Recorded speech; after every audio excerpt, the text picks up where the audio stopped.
Welcome to the Economist in Your Ear podcast. Have you ever considered what it truly takes for a powerful tech CEO to navigate the incredibly choppy waters between two global superpowers? Especially when, billions of dollars, cutting-edge technology, and even geopolitical dominance are hanging in the balance.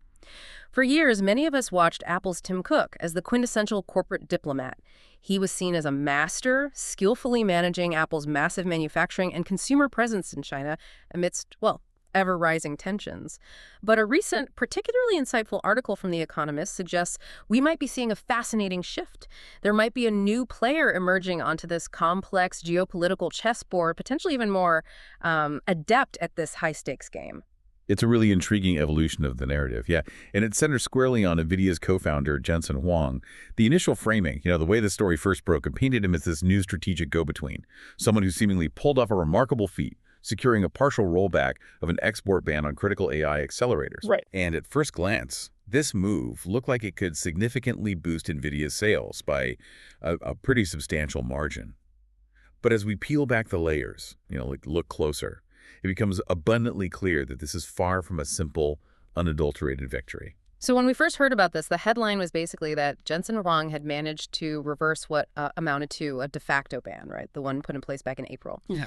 On the sale of Nvidia's H20 AI processors into China. And on paper, this looked huge. Absolutely huge. Initial forecasts predicted this single move could add anywhere from, $10 to $15 billion to Nvidia's sales just this year alone. And we saw the firm's market value just rocket, jumping by an astonishing $160 billion overnight. From the outside, it really looked like a masterclass in corporate diplomacy. It did. But what's so compelling here is that while it certainly appeared to be a significant win, the underlying reality is far more intricate, more nuanced. See, the Commerce Department's green light for these H20 export licenses isn't some broad, sweeping revocation of that April rule. It's not like they just flipped a switch back. Instead, it's a case-by-case consideration. Think of it like a highly conditional pass, maybe, not a permanent key. This means every single approval comes with its own set of very specific strings attached. That makes the situation far more provisional, more precarious than a full, unrestricted reversal might imply. It's less about turning off a faucet and more about, carefully controlling each drip. And almost immediately after this news broke, like clockwork, a fresh, formidable challenge quite literally materialized on the horizon, didn't it? Absolutely. It was, less than 24 hours later? The president publicly floated the idea of entirely new semiconductor tariffs, potentially hitting as soon as August 1st. And this timing wasn't just coincidental, you have to assume. It was a stark, immediate reminder of how incredibly fragile these types of agreements truly are. Any hard-won license like the one for the H20 chips can be quickly overshadowed, even, made irrelevant by broader duties or entirely new quota regimes. It just paints a vivid picture of how rapidly the geopolitical landscape can shift and how provisional any corporate victory in this environment really is. It's like building a sandcastle just as the tide is turning. Yeah, that's a good analogy. So if we're going to compare Jensen Huang to Tim Cook, which is a benchmark often used in these discussions about corporate navigating of U.S.-China relations, how does NVIDIA's actual exposure to China truly stack up against Apple's? Are we looking at a similar level of risk, or is it fundamentally different? Well, when we pull back and connect this to the bigger picture, it becomes clear that while NVIDIA does have a very real share of its revenue tied to China, it's significantly lower than Apple's. Let's look at the numbers. NVIDIA billed roughly $17 billion to mainland China and Hong Kong customers in their fiscal year 2025. That's approximately 13% of their total sales. Okay, 13%. And what's even more telling, perhaps, is that this figure is down from 26% just 2 years earlier. So that trend is important. Right, quite a drop. Now, compare that to Apple. Apple still gets around 90% of its revenue from the greater China region. And here's the kicker for Apple. Over 90% of its iPhones are still assembled right there in China. 90% still? Yeah. Whereas NVIDIA's supply chain is largely based in Taiwan, South Korea, and the U.S. This gives NVIDIA a completely different kind of operational flexibility, a sort of strategic buffer that Apple simply doesn't possess. Not yet, anyway. It means if push comes to shove, NVIDIA has far more agility to, reroute or resource its production. That really highlights a significant difference in supply chain dependence, doesn't it? It's not just a small variation. It sounds like a fundamental structural distinction. But even with that flexibility, what about the competitive landscape within China itself? We've heard a lot about Huawei. Is it a real, tangible threat to NVIDIA's long-term presence and market share in China, or more of a distant concern? This really brings us to a pivotal question about the long-term strategic game here. It's not just about what NVIDIA can sell today, but what China is building domestically for tomorrow. Huawei, I mean, this is a company that has famously weathered immense U.S. pressure, right? They already have their Ascend 910B chip and the new 920 Ultra. And here's the critical detail. Benchmark leaks suggest these chips already top NVIDIA's H20 on raw flops. That's a measure of their raw processing power for calculations. They already top it. On raw flops, yeah. Now, while NVIDIA's real differentiator, its moat, if you will, has historically been its CUDA software ecosystem, which is essentially a powerful programming platform that makes its GPUs so effective and widely adopted. Well, Beijing has publicly earmarked a staggering $40 billion for an open-source alternative to CUB. $40 billion. It's not just a minor investment. It's a clear declaration of intent. It means that even maintaining a throttled, limited NVIDIA presence in China, selling these H20s, it only serves to delay, rather than halt, the inexorable development of completely homegrown, self-sufficient Chinese tech stack. They're playing the long game. They're aiming for independence, not just wrestling for minor market share with controlled foreign tech. Okay, so let's truly dissect that Cook versus Hong analogy then, because it's tempting to draw direct parallels, but it sounds like there are some profound differences. Where does this comparison truly hold up? And maybe more importantly, where does it completely break down? Where do we get a clearer picture of their respective challenges? It's a useful comparison point, absolutely. But you're right, there are critical distinctions that really reveal the unique pressures each CEO faces. First, let's consider revenue exposure. While both Apple and Nvidia have significant multi-billion-dollar exposure to the greater China market, Apple's 19% of revenue from that region is, as we discussed, higher than Nvidia's 13%. But it's not just about the percentage. For Nvidia, each new H20 class ban, or tightening of existing ones, can wipe out revenue in chunks of $10 billion. These are direct high-value blows to their core AI business. Apple, however, with its massive consumer-facing business, faces a different kind of challenge. Much more significant headline risk. Think about a boycott of iPhones or a sudden surge of nationalistic buying favoring local brands. Oh, okay. That impacts brand perception and sales in a way that's much harder to quantify, but potentially far more damaging to their broader consumer ecosystem. So one is a direct hit to the bottom line on specific high-end products. The other is a broader, maybe more existential threat to market presence and brand loyalty. And the supply chain aspect really feels like a critical differentiator here, especially given all the ongoing global discussions around resilience and, de-risking. It is, unequivocally. Supply chain dependence is arguably the most glaring divergence between these two tech giants. Apple's iPhone manufacturing, as we noted, still heavily concentrated in China, around 80% of production last I checked. That represents an enormous logistical and political vulnerability. If China were to significantly disrupt that, Apple would face an unprecedented crisis just getting its flagship product to market globally. Yeah, hard to imagine. Nvidia, on the other hand, operates on a very different model. None of Nvidia's top 20 suppliers are Chinese. Their fabrication, their packaging, assembly, it's distributed across Taiwan, South Korea, and increasingly the U.S. This means that if tensions escalate, if a particular region becomes too risky, production fallback or rerouting is considerably easier and less disruptive for NVIDIA. They've kind of built in a geographic redundancy that Apple is now scrambling, frankly, to replicate.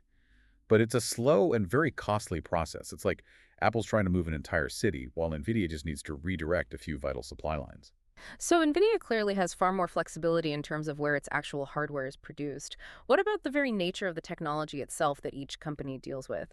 Are AI chips treated differently by governments than, say, smartphones? This is a profoundly crucial point that often gets overlooked.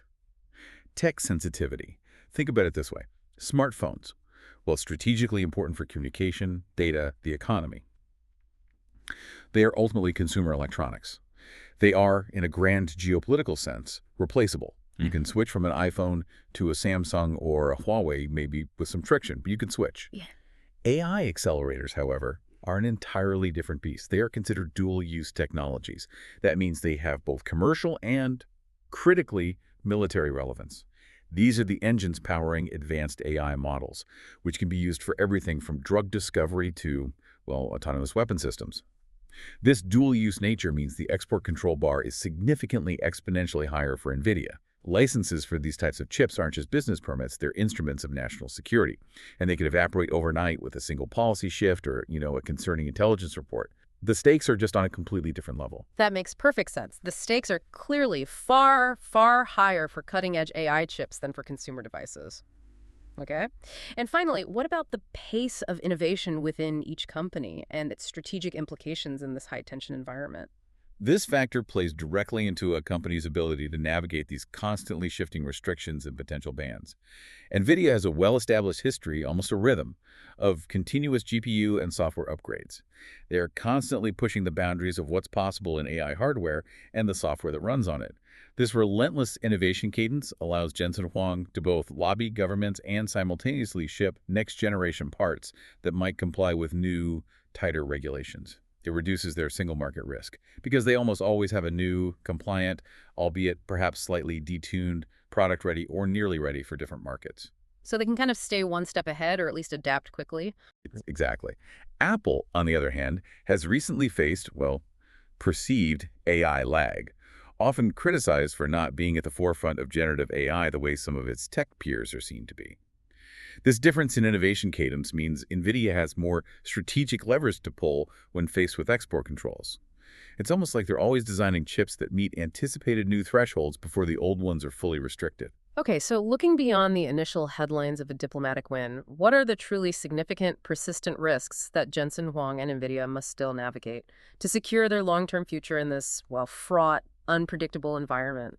It really sounds like the battle is far from over. You're absolutely right. This win is probably better seen as merely a brief pause in a much larger ongoing strategic challenge. There are 4 major risks that Nvidia, and by extension Jensen Huang, must constantly keep a vigilant eye on. First, and perhaps most immediately, there's license fragility. Remember, these H20 licenses are not set in stone, they're conditional. There is a powerful, bipartisan AI chip hawk caucus in the U.S. Congress. These are lawmakers on both sides of the aisle deeply concerned about China's tech advancements, particularly in AI and military applications. Right, very focused on this issue. Very focused. So if, for instance, NVIDIA's H20 boards are spotted being chained into large clusters by entities like Huawei, or even worse, the People's Liberation Army, the PLA, for military-related AI training, you can expect an instant, furious political backlash in Washington. This would undoubtedly jeopardize those hard-won case-by-case licenses, potentially leading to their immediate revocation.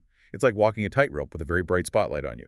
Any misstep gets amplified. Okay, that's a clear risk. What's next? Secondly, even if the licenses hold, there's the looming threat of tariff layering. We've heard discussions about proposed reciprocal tariff doctrines. What this basically means is that even licensed chips approved for export could suddenly face an additional 15% to 30% levy upon entering China. On top of everything else. Exactly. This isn't just a minor cost increase. A tariff of that magnitude would significantly squeeze Chinese demand by making Nvidia's chips far more expensive, less competitive against, say, Huawei's offerings. And it would almost certainly provoke direct retaliation from Beijing, perhaps targeting rare earth minerals, crucial elements used in Nvidia's advanced packaging supply chain, where China holds a dominant global position. This isn't just about trade, it's about weaponizing economic dependencies. Right, hitting them where it hurts on the supply side. Okay, so license fragility, potential tariffs, then it's not just about the physical hardware anymore, is it? We're increasingly hearing about software being caught up in these complex export control regimes. What does that mean for NVIDIA's critical software ecosystem? Precisely. That brings us to risk number 3, software entanglement. Washington is already actively debating extending export controls to include software-as-a-service models, specifically those used for AI model training. This is a potential game changer. If NVIDIA's essential CUDA updates, which are critical for getting the best performance out of their chips and for developers building AI applications, were classified as a foundational model service, NVIDIA's entire support pipeline to China could be effectively throttled, regardless of whether hardware approvals are still in place. Wow, so you could have the chip, but not the latest software to run it effectively. Exactly. Imagine selling someone a powerful race car, but then restricting their access to high-octane fuel or critical software tune-ups. This move aims to prevent China from developing next-generation AI, even if they have the hardware, by cutting off the necessary software tools and updates. It also directly targets that black box argument from Beijing, the claim that Nvidia has an unfair monopoly on the essential AI software development tools. Okay, that's a huge potential vulnerability. And then the homegrown competition we touched on earlier, Huawei's accelerating progress remains a constant growing challenge, right? Indeed. The final major risk, and perhaps the most strategic long-term one, is Huawei catch-up.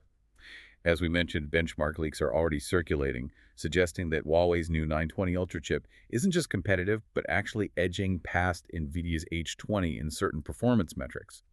And critically, it's doing this while still complying with the current FLOPS per watt export limits. That's the measure of processing power relative to energy consumption, a key regulatory hurdle. So they're getting faster within the rules. It's exactly.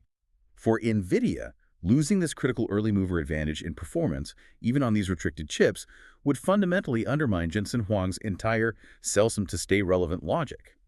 That logic is built on the idea that by providing even these throttled compliant chips, Nvidia maintains a foothold, keeps customers reliant on their CUDA ecosystem, and thus slows China's indigenous development.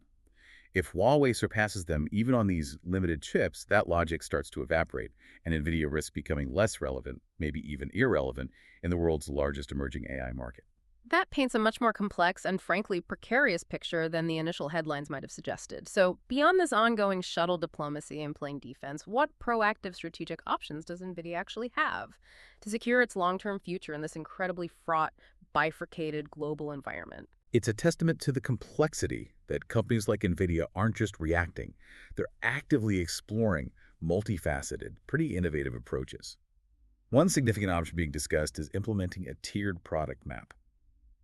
Imagine NVIDIA deliberately creating and maintaining a China -1 generation SKU, a specific product version that's always a step behind their latest, most advanced global offerings.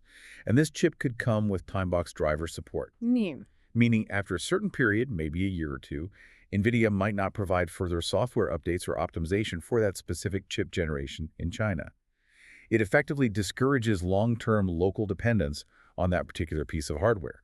It's a way to stay in the market, generate some revenue, but carefully control the level of technological access and ensure that China can't just use these chips as a springboard to immediately catch up to the absolute cutting edge.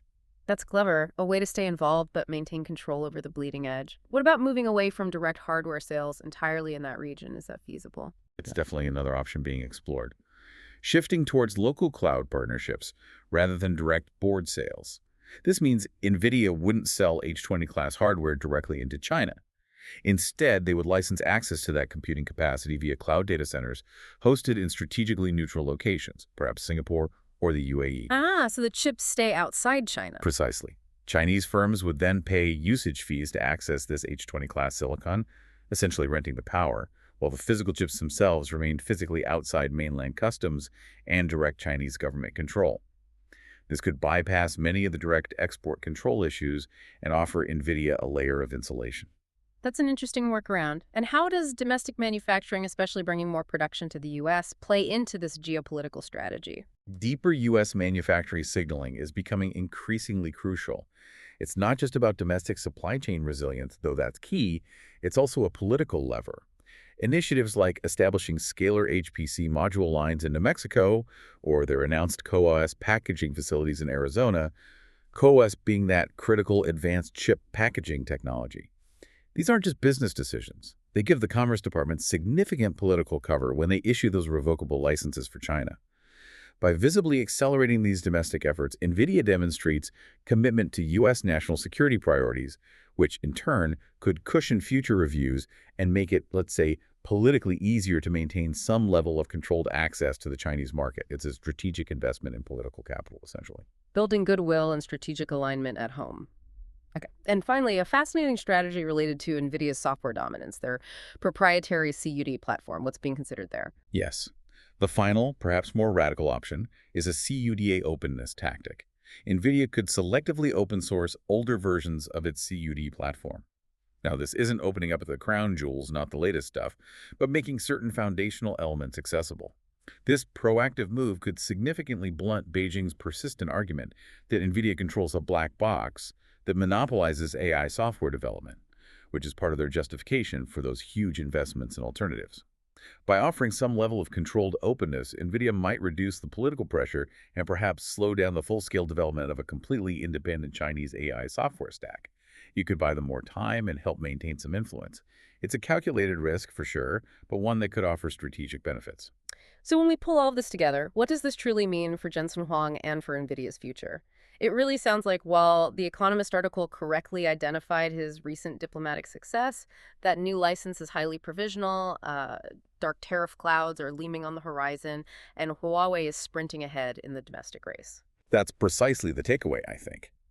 To avoid the kind of intractable bind Tim Cook found himself in, constantly squeezed between two powerful and often capricious capitals, trying to appease both. Huang must fundamentally view revenue from China as opportunistic, as a bonus perhaps, not as foundational to NVIDIA's core strategy.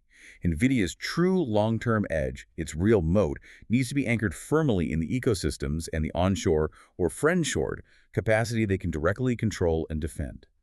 This means prioritizing their U.S. and allied supply chains, their relentless innovation lead, and their strategic software advantages that aren't easily replicated or restricted by geopolitical whims. It truly makes you wonder, doesn't it?